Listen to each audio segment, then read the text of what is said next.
Good afternoon and welcome back to the channel. So for today's video, I'm going to be filming another M340i, but this one's going to be a little different. I believe it's much more modified than the one I've previously filmed. Shout out to Sal, that was a sick video and it did really well. So I'm excited to do this next M340 and I'm curious to see how much power it pushes. So I'm just waiting on him right now and we're going to get right into it.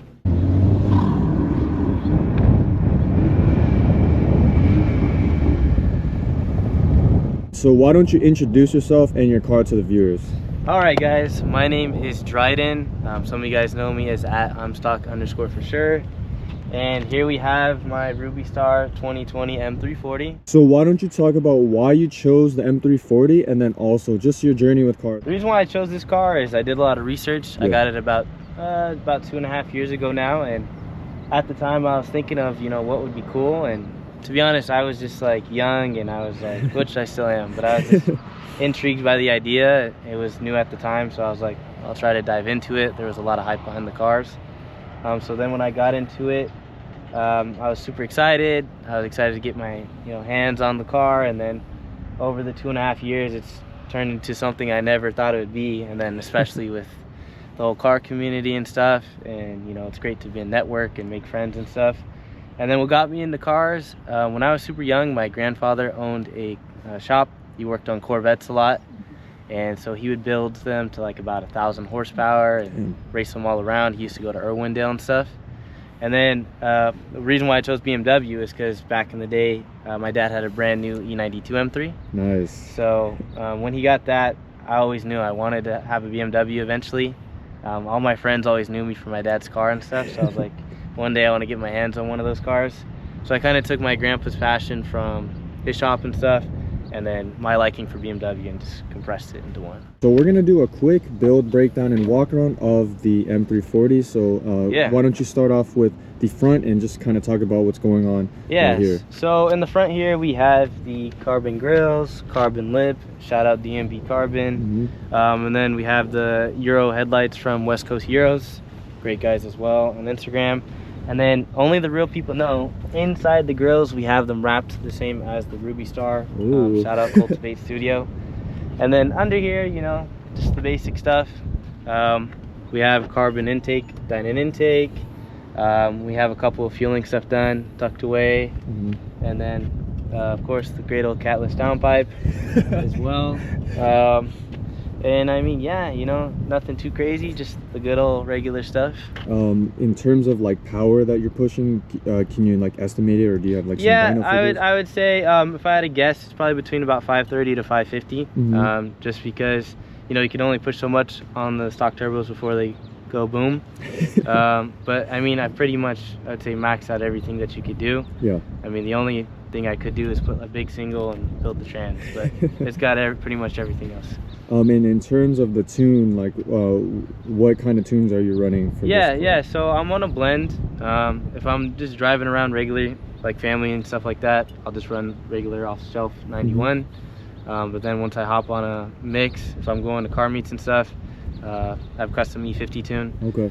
And you just have a flex fuel kit and you do the calculations and stuff, and pretty user-friendly. Yeah. So, and you also mentioned to me that you have a transmission tune. Yeah. So can you give us a little details on that? Yeah, so I have a custom trans tune by Sudafin Tuning. Okay.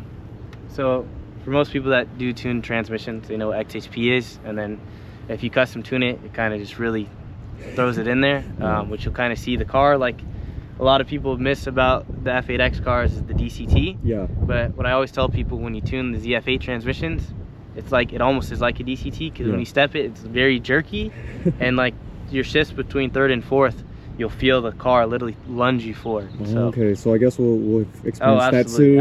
Absolutely. Yeah. Okay, so let's start going towards the side of the car, and you could kind of detail the suspension and your wheel setup. Yeah, so starting with the wheels, I've had these now for about, oh gosh, maybe 3 months, 4 months now or so. Okay. I've had Apexes in the past, but these wheels just came out brand new. I think I was one of the first people to get them in the brushed color on this car. I know a couple of friends of mine had got them in a different color, but I hadn't seen these come out yet. These are the Apex MLR 10s, I believe. And then another hidden detail that people don't notice, we have a stud kit conversion as well. just to add a little bit of color to it, just because a lot of people like the Ruby Star, and I feel like with the brush it kind of lets it tick out a little bit. And then in terms of fitment, we are lowered on H&R springs, and then the back is pretty flush, so up front we only have a 10 mil spacer, but in the back it's pretty regular. Nice. Okay. And then right here we have carbon fiber mirrors, and then we have the M style, OEM M plus style skirts, and then bigger tire in the back. Shout out on stock for sure. And then as we make our way to the back, shout out BMW Carbon. We have carbon diffuser, and then we have a full exhaust from Mastery of Arts and Design. A lot of people know them as MAD. Pretty famous for the fat boy downpipes for the newer cars. Nice. And then yeah, got a nice ducktail as well. And then yeah, I mean that's pretty much everything summed up into one thing. I see. I noticed you kept your emblems chrome. You like the chrome look? It goes with the... Yeah. I know a lot of people, even this car originally had black emblems on it, but I feel like, you know, as you mature, chrome and brush is much better. Forever, any car that I get moving forward, eventually will have a form of brushed or chrome wheels on it eventually. Okay, cool. This could pops out more. What's going to be your future plans for the M340? Yeah, to be honest, it's been a shock to some people. I'm still debating on keeping it or not, because I do want to get a new car eventually. Or I may keep it, get another car as well. To be honest, I don't know. I always have love for this car just because it's been an introduction to me and created a big platform for me that I never even thought I would had.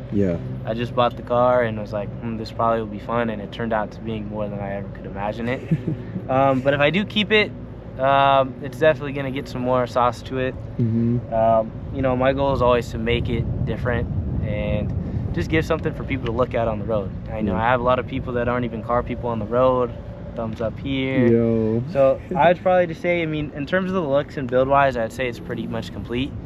But if I were to keep it a little bit longer, probably add a couple more small things, but as of right now, just enjoy it, just because I put a lot of work into it. Okay, and then I guess going on to the topic of what you'd replace it with, if you did replace it, what are we looking at here? Yeah, you see there's a lot of options. Some people do know.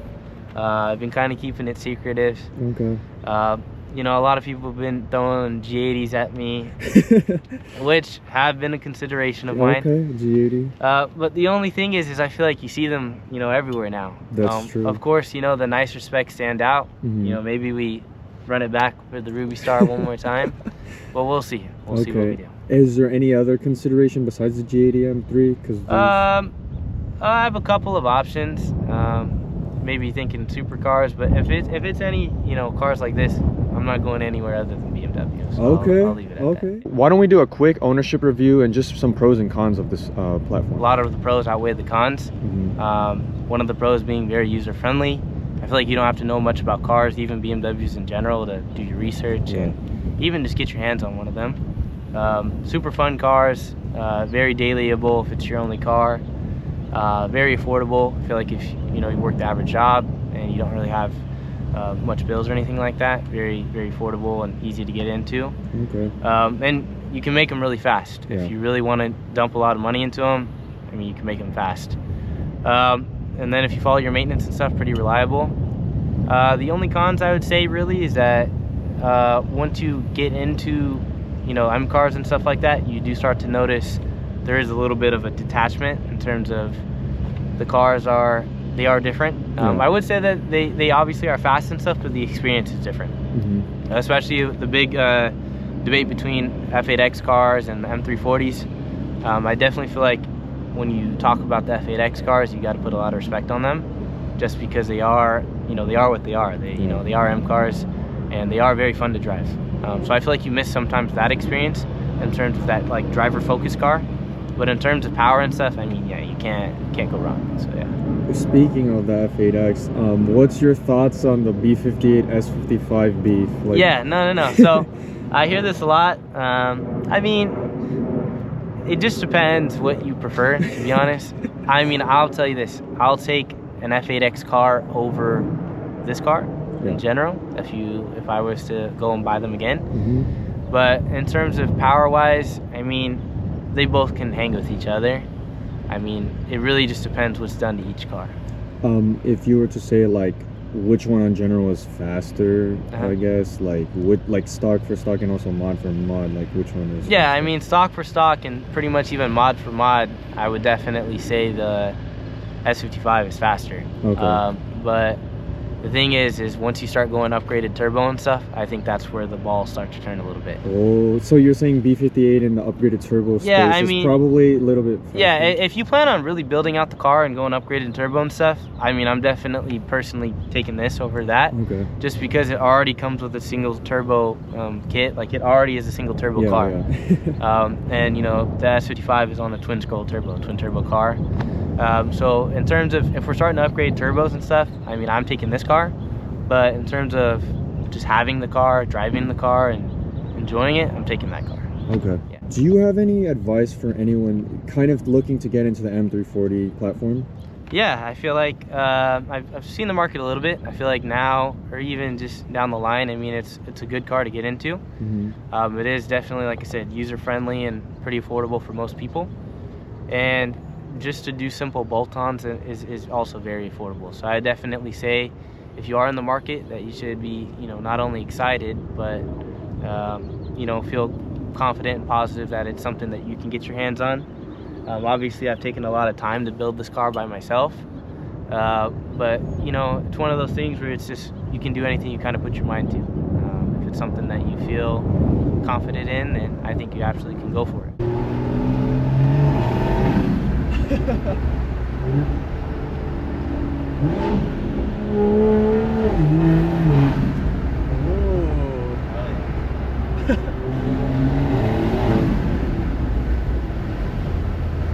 All right, so I'm in his M340 now. We're gonna do some pulls. It is a little hot in OC right now, so we're trying to do this covertly. But I was telling him earlier, like the only experience I've had with the M340 was a stock one, so I'm very interested to see how it feels. You know, how it compares, because this one definitely is pushing more power. So.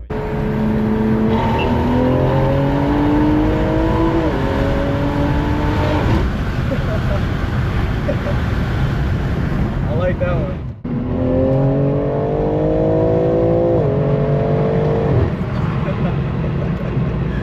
Nah, this thing does move, bro. This moves.